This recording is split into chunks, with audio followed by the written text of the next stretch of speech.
I'm Peggy Bevels, and I want to welcome you to our first annual Folk Life Day here at the Fayetteville Lincoln County Museum. We're really excited about this. This is the first time that we've ever done this, as I said, and we're going to have a lot of people doing crafts and demonstrations of yesteryear. We have spinning, we have crocheting, we have goats, we have sheep, we have people. We have the herb farm here, and we've just got all kinds of things that should interest children and older folks also. We're going to have a dedication at 11 o'clock. Sarah Byrd Posey had wanted to have a memorial for her dad, Byrd Douglas, and her husband, Bill Posey. And we're going to have that at 11, and Jerry Mansfield will be down here to talk and say a few words about the people that's involved. She was one of our first members, and we really feel like that this is something that she wanted. We had talked often about the Tanyard Branch, and she is very instrumental in trying to make sure it was always clean. And then at 12 o'clock, we'll have our cornbread and pintos and onions and tea. So we're hoping we'll have a lot of people here to support the effort, and remember that this is the first annual, so we'll have another one next year. And want everyone to come and thank you. Like weaving material, you have 7 steps to this type of weaving. You have 2 verticals, 2 horizontals, and 2 diagonals, which is your 6 steps, which comes out with a similar pattern to this right there. And then you have a 7th step, which puts a binder, a heavier cane around the outside to cover up the ends of your weaving. It covers up the holes, makes it look a lot neater. I'm just beginning this step. I'll go all the way across with this, then I'll come back with a horizontal. I'll put another layer of this on, and then I'll start weaving the second horizontal, which is over and under each one of these. It's this type weaving is a long process. It takes me about 20 hours to do a chair with this many holes in it. Of course, just according to how many holes you have in it. Years ago, just about every family had someone who did chair repairs and wove bottoms for chairs, or at least somebody in every neighborhood did. And there's still quite a number of people that know the skill. I know at the senior center over in Huntsville, they teach people to do this. And that if you take chairs there, they'll practice on your chair for them. And it's not a difficult skill. It's just a matter of learning the steps, and then after a few practice tries, you can almost do it automatically. Now the basket weaving is a little more complicated. There's so many different patterns to do in a basket. This one is basically like the flat bottom egg baskets which they make in East Tennessee. These are just some patterns that I kind of made up as I went along. This basket here is basically the same as this pattern. I just changed the design of it a little bit. After a few years, you start dreaming up ways to do it. You'll get halfway through it and you'll realize that it won't work. And so you start over and go back to a basic pattern. And then sometimes it works and you come out with a beautiful basket. Chair weaving, I started out doing this because my wife bought a lot of old chairs at sales. And we didn't have anybody in our neighborhood in West Tennessee that was doing this kind of work at the time that I knew of.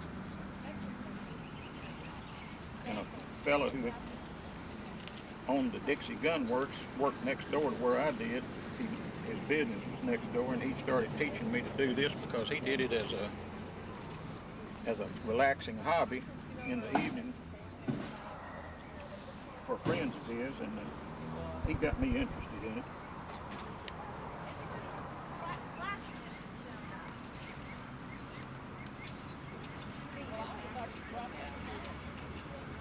As you can see, there's many different materials. This is called imitation rush. It makes a good strong seat. When you get through with it, you put a coat of polyurethane on it.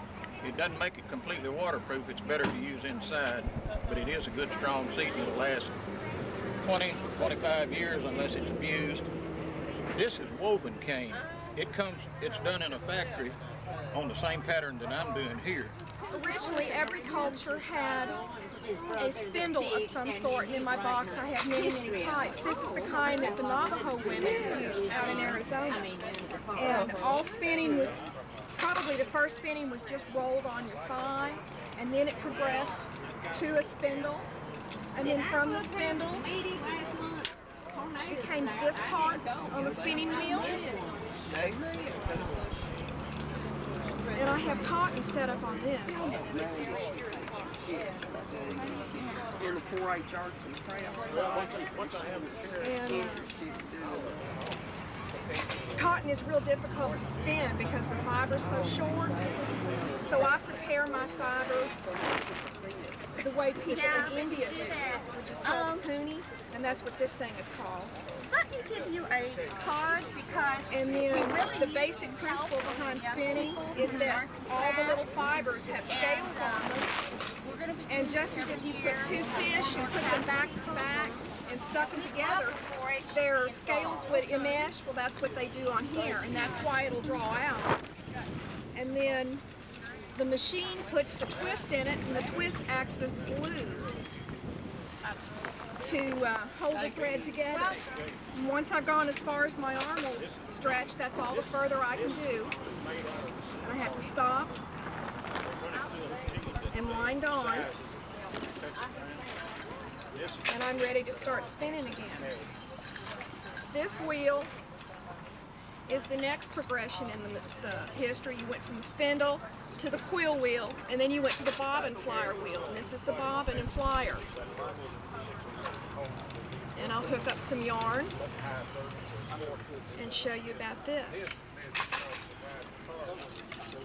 of course you could put in an advertisement that my husband and I make that spinning wheel.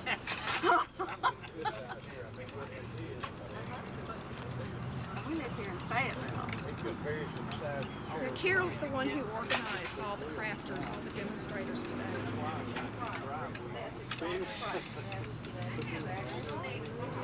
I come from Texas, on the very hot Gulf Coast part of Texas, and the sheep that are raised there are called Gulf Coast natives, and this is some of their wool. Those sheep are specially developed to withstand our heat and humidity. Closer and look. She will bite. And then the thing about this one is I don't have to stop. It just automatically pulls in. And I just keep pumping away. And stretching, I tell kids this is just like pulling bubble gum out of your mouth. Just slow and steady. All the work is done right there. So it takes, you have to spin the single. This is called the single. And then next, when I had a full bobbin or a full quill, then I would have to put two of them together to make it strong enough to be really usable and stable. And the finished yarn would look like that.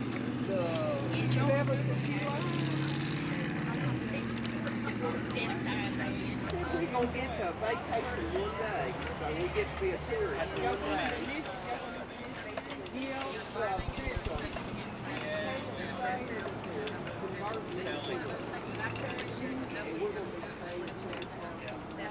I'm gonna be touching the This is It called goes, break yeah, knitting. it goes through the orifice And that goes I around. didn't bring the long one that you do Put scarves, directly but on I'm there. starting a sock here, And the mechanism and I that do a makes lot it of the little $9 freebie and hats. two threads there. Paul's daughter works in They the are at neonatal different units, stages. and I have some newborn ones. The one that's going on And this has been around since the 18th century. the axis break, and that causes In fact, it caused a whole lot of unrest because it was so much faster than hand knitting.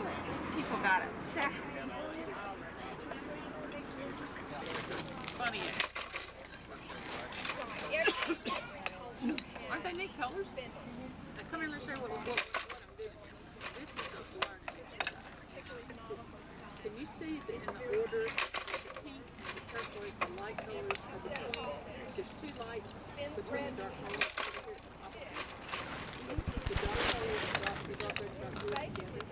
And just the placement of the red makes the difference between the colors. This is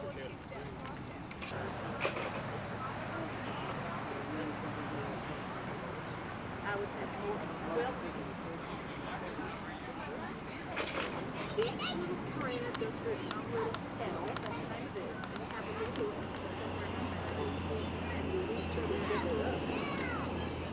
It took a half a day to make this set of threads. Oh, that's so beautiful. Take the picture. I couldn't see the post.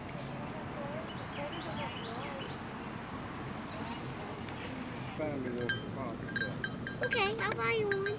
It'll be. Did you say I bought her to butt me over? I'm gonna get my picture with it. Butt me over. Mama.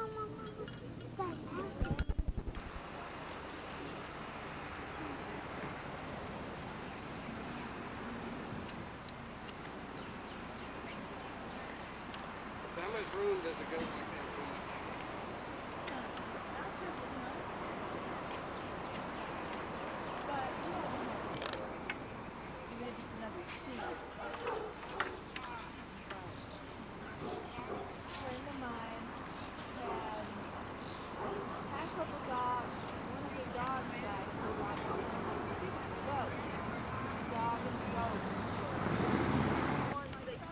I was teaching this young lady how to crochet, and she did have her hand at it, but it's pretty difficult. So I'm going to go ahead and finish this little bracelet.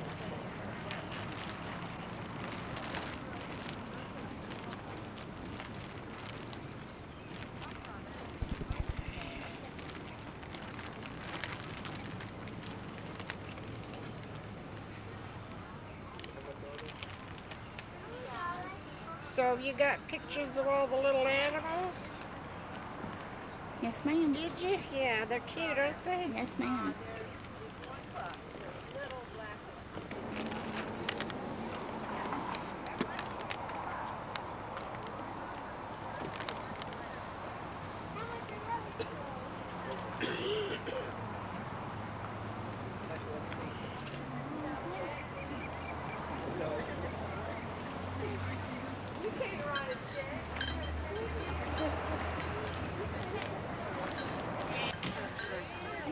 Hi, I'm Janet Green with Sleepy Owl Herb Farm.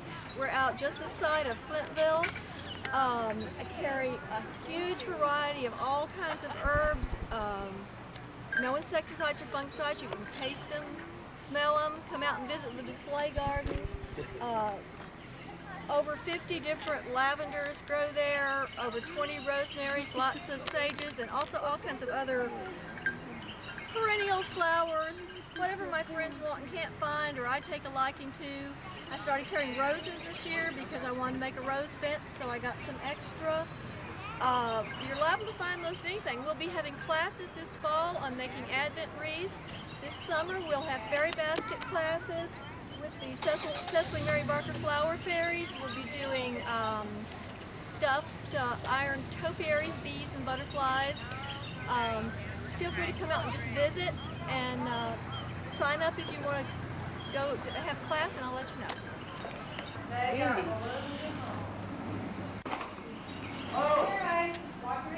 Hey, catch attention anyway.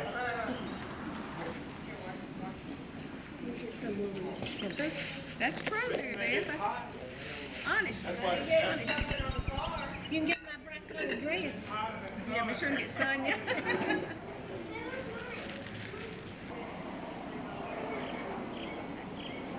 Cornbread muffins. Hayden, turn around, buddy. Hayden.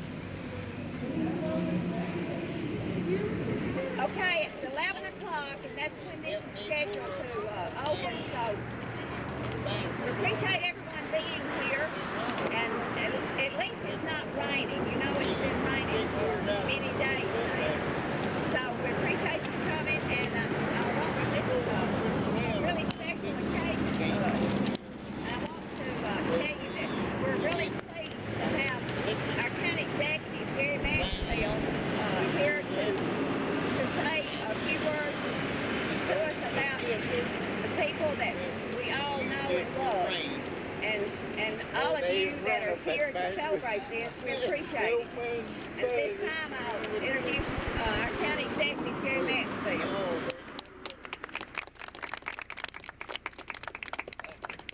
Thank you, Miss Peggy. Everybody move on up a little closer. I talk with a real weak voice and I'm very shy many times. So it's indeed a pleasure and an honor to be here today to represent a family that my daddy and my granddaddy told me so much about in my very young years.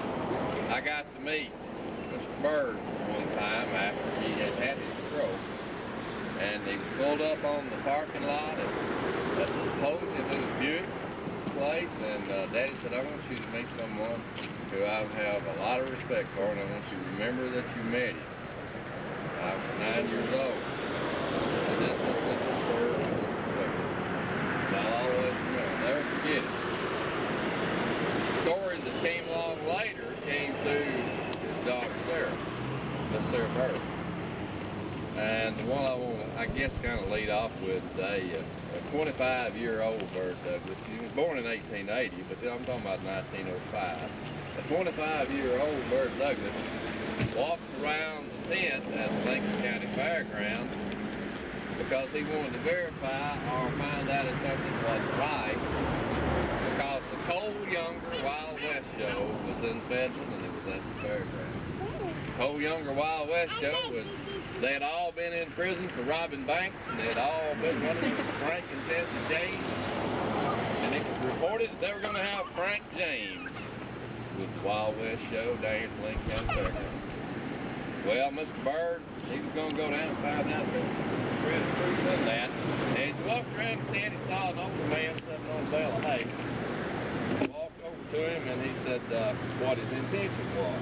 Didn't much believe about Frank James, which would be down at the Lincoln County Fairground with the Cole Younger Wild West show. The old man looked at him and said, well, who are you? He said, well, said, my daddy used to race horses with Frank and Jesse James under the alias of Woodson and Dodson back in Tennessee. And said, my daddy, Hugh Douglas, he had known Frank James because he raced a little black mare. Beatitude was her name, against their big gray gilt, and sometimes against match race against other horses on the track pretty close to where we're talking about the other side of Vanderbilt is now in Nashville. And he didn't say the word Hugh Douglas, Hugh Douglas, when he said Beatitude, the old man raised up off the bale of hay and said, well, I guess that'd make you Hugh Douglas's boy. He said, I guess that makes you Frank James, doesn't it? So the only car in Lincoln County about that time was the Oldsmobile Mr. Byrd was driving. He loaded Frank James up, and he drove him around Fayetteville, and he drove him out to the farm, and they had a meal, and tried to talk him into spending the night out there in Elkview Farm. But he was determined to stay at the Pope Hotel, I guess, with the rest of the outlaw gang that he's run with years past. That's just one little bitty page and one little bitty chapter of what the history and the political history that the Douglas family has brought to this Lincoln County. Or Douglas was a Lincoln County native. He had daughters and sons, very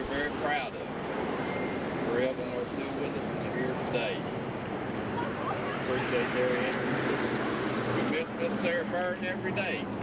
Every day when I walk in the courthouse, I look up to my left as I come in from the side where the Harvard's drugstore, and I look up to my left and I look at a copper harness horse weather vane on the top of the bandstand. Used to be a rooster up there. Everybody knows I like roosters. So did Mr. Byrd. Used to be a rooster up there, but an errant windstorm and a heavy limb took it off. And not long after that, we lost Miss Sarah Byrd. And I didn't think of any better way to always remember Miss Sarah Byrd than to have a harness horse weather vane right on top of the bandstand for everybody to see. She and Mr. Bill went to the Red Mile many times. They raised many a good standstill horse. She was blessed when she got to meet and marry William, Darren, I'm going to say it again, D-E-R-R-O-R, Darren. They married Christmas Day, Norfolk, Virginia, 1954. He was a lieutenant in the Navy. They became a partnership that made Bellevue Farms, some other farms added to it, some of those farms become Podug Farm. For a long time, they considered a partnership. Cattle ranching, I'm going to call it, because nobody in Lincoln County is going to have over 800 head of cattle. I'm not going to call them a rancher. They're not a cattle farm. They love beef cattle, they love to take care of the land, and I would say if there was a stewardship award that you could give to people that are no longer with us, cared for the land, took care of the land, it would be Bill and Sarah Posey.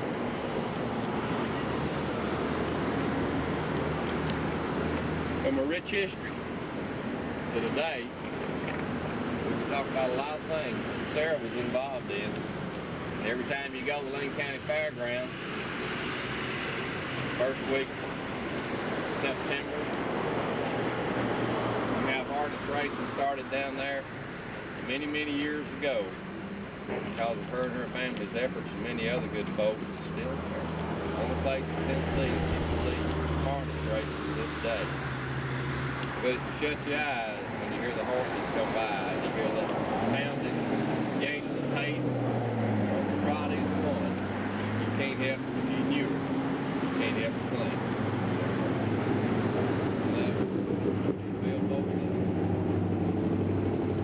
Bill helped this farm get over so many different hurdles and expand, and he never talked about himself much. I've met Mr. Bill Posey many, many times. I could not tell you how many times that I mainly just spoke and he spoke. He was a quiet man.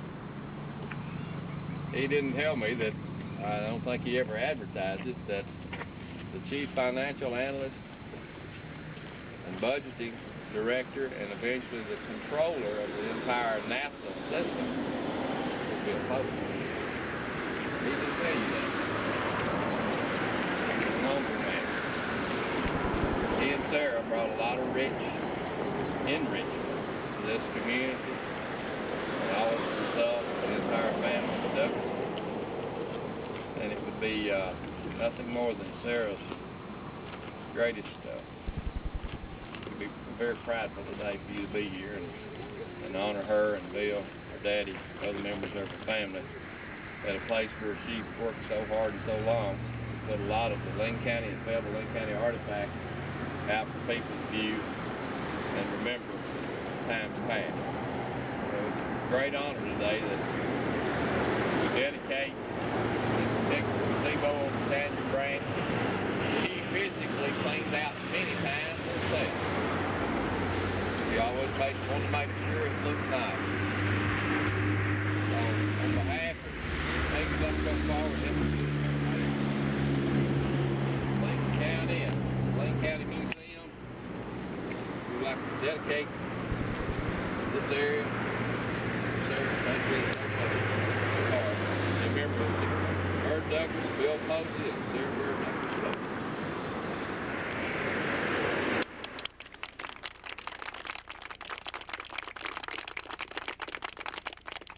Thank you, Jerry.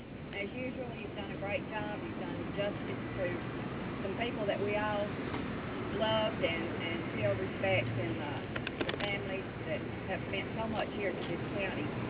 I would like to tell you that we are serving, this is really coming from another paragraph, we're serving beans and cornbread and tea and onions back here under the pavilion back here, and then there's Folk Life Day. And we just felt like there was no better day than to do this. Sarah Byrd would love the animals, the people, and pinholes. So we just thought, okay, this is the day that we should do this. And Miss Jane, Miss Margaret, Richard, all of you, June, all of your spouses, and all of the nieces and nephews, she loved you all, and I know a lot about all of you. You better be good to me. She never said anything bad about anybody. And she did so much for this area here. And like Jerry said, she worked out here on this range. She and I, we tried cleaning it off, and we did everything, and we had coffee and cuts and things. We couldn't do it all. But she worked at it, and she would love this. She would have loved this. And then, as you go through the museum, you'll see her name on many artifacts. But we have a Lincoln County Fair exhibit that is in honor of her. It's Sarah Byrd Posey's exhibit. And then we have the organ that Ann brought down from her house. And we just have so many things back there that when you have time, you can today go through it and look at it and remember. And she was always saying, people don't know Bill. People do not know Bill. He's the best thing. He does this, he does that. And he did. He really did. But he was, like Gary said, a very quiet person.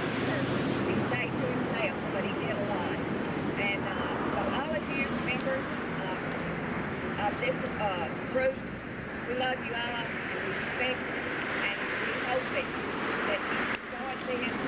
And anytime that we can do anything for you, or have something in memory of Sarah Byrd, let us know. And we thank you for coming.